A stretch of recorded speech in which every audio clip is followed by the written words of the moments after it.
Et voilà. Alors, le soir même, il y a eu un vrai problème. Moi, je me rappelle très bien que mon beau-père, par exemple, une personne de 72 ans, il n'a pas dormi la nuit. Pourquoi? Parce que ce régime-là, il continuait encore de la manipulation. Ça veut dire qu'à suite à son message, on a déjà loué 500 voitures de location, bourrées de gens qui travaillaient pour l'ancien régime.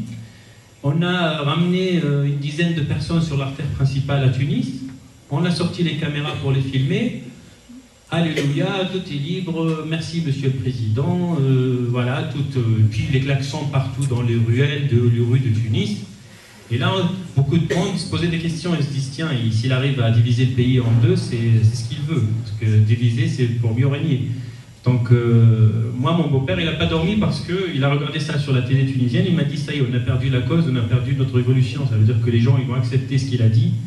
Et malheureusement, on va attendre jusqu'à 2014, mais on sait très bien que les promesses ne seront pas tenues, parce que les promesses ont été faites en 87, un fameux jour du 7 novembre, et les a fait aussi un 12 janvier 2011, mais on savait très bien que les a pas. Moi, ce soir-là, j'étais sur Twitter et je disais, voilà, j'utilisais toujours cette image, je disais, il ne faut pas arrêter, il ne faut pas baisser les bras, parce que c'est comme un taureau qui est au milieu de l'arène et qui est blessé. Et il faut donner le coup final, parce que là, ça sentait le coup final, parce que ça veut dire que chaque jour avance, il recule. Nous, on avance, lui, il recule. Et donc, du coup, le coup final, il fallait qu'il arrive, parce qu'on ne peut pas faire tout ça, on ne peut pas avoir 280 pratiquement personnes mortes pour qu'ils nous disent, ok, encore des promesses et des promesses et des promesses. Arrêtons ça, et je dis, il faut continuer. On a continué, comme on a continué, le lendemain même, il y avait la plus grande manifestation à Tunis, dans les artères de Tunis. Tout le monde était là, et moi j'étais au travail. Il n'y a pas plus frustrant pour un Tunisien que d'être loin de son pays, et de voir tout ce qui se passe là-bas et de ne pas pouvoir y aller.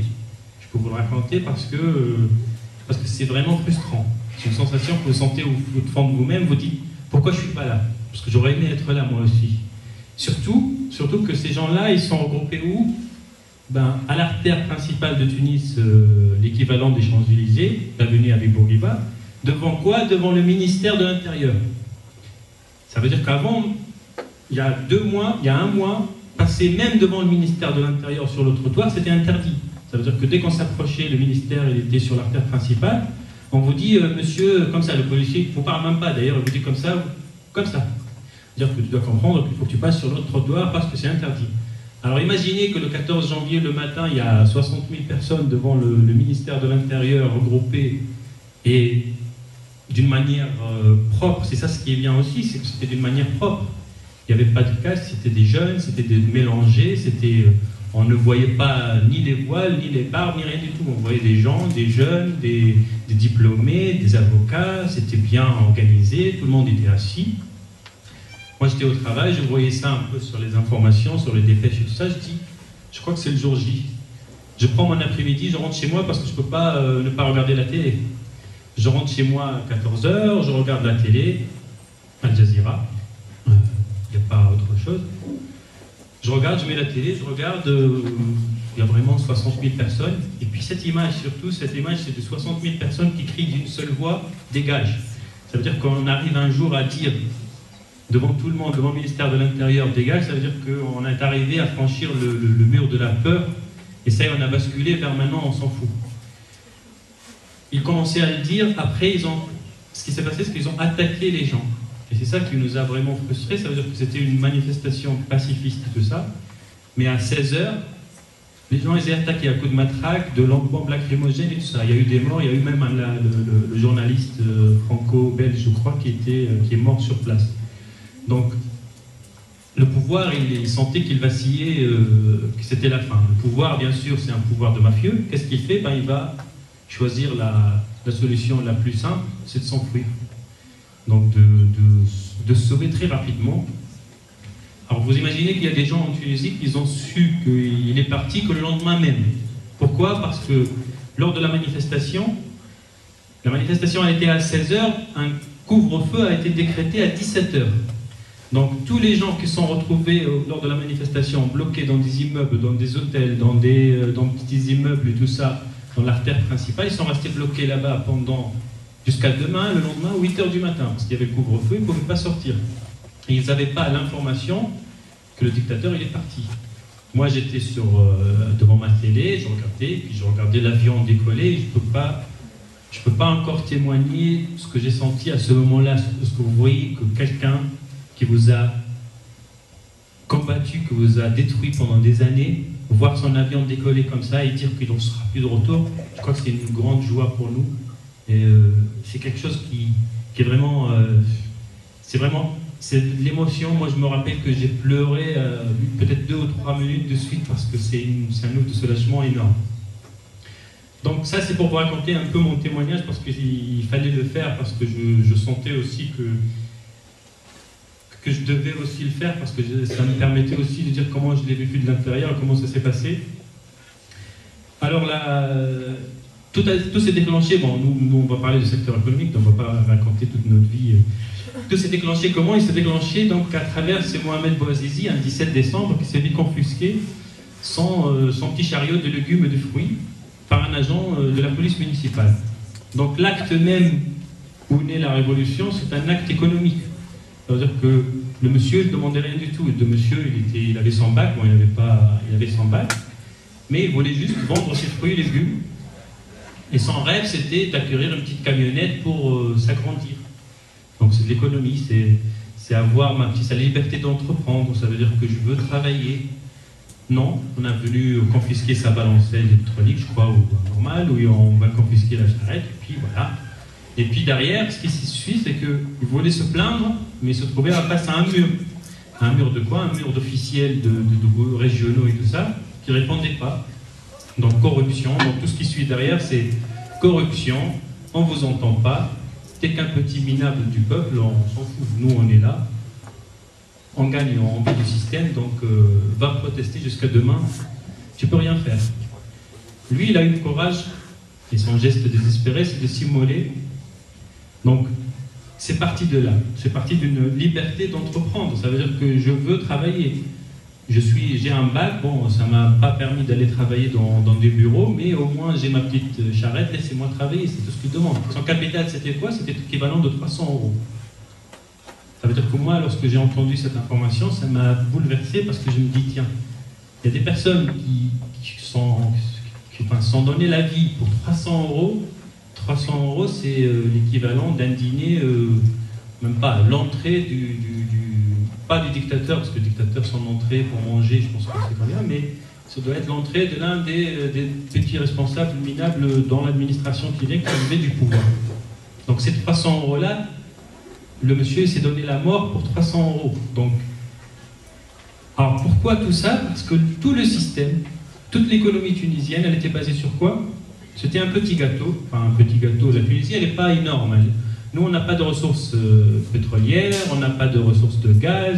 Il y a le voisin libyen, le voisin algérien, eux, ils vivent dans la gaz, pétrole. Nous, on a le tourisme, un peu d'huile d'olive, enfin, un peu de textile, et les Tunisiens à l'étranger. Alors, l'économie tunisienne, elle était basée sur les 3 T, ils appellent ça les 3 T.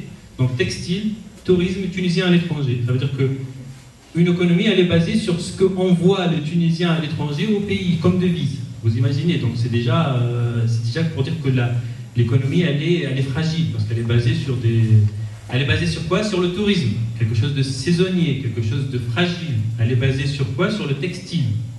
Le textile, on sait très bien que le textile, aujourd'hui, l'entreprise de textile, aujourd'hui, elle est à Tunis, demain, elle est à Bangladesh, c'est facilement, ça ne les dérange pas.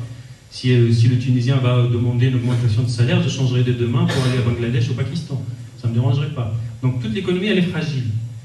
Malgré que cette économie fragile et malgré cette économie pas très forte, il y avait un gâteau quand même qui était divisé par qui? Qui était divisé par des familles. Alors, ça commençait avec la famille Ben Ali lui-même. Alors Ben Ali, bien sûr, marié d'une... Il a 2 femmes. La première femme, 2 femmes pas en même temps, ne vous inquiétez pas. Première femme, 3 filles. Bien sûr, 3 filles, qui dit 3 filles mariées, donc 3 gendres. Bien sûr, 3 gendres, il faut leur donner quelque chose à manger. Voilà. Et puis après, deuxième mariage. Donc deuxième mariage, ça veut dire encore des enfants, ça veut dire des gendres aussi. Et puis il faut donner à manger à tout le monde. Donc il y a la famille Ben Ali, et les gendres et la belle famille. Et puis la famille de Ben Ali, l'erreur de Ben Ali, c'est d'aller se marier avec sa femme Leïla. Pourquoi? Parce que cette femme-là, moi j'imagine très bien, si on fait un film sur Leïla Trab aussi, ça aurait un énorme... C'est une femme machiavélique, forte, intelligente malgré des apparences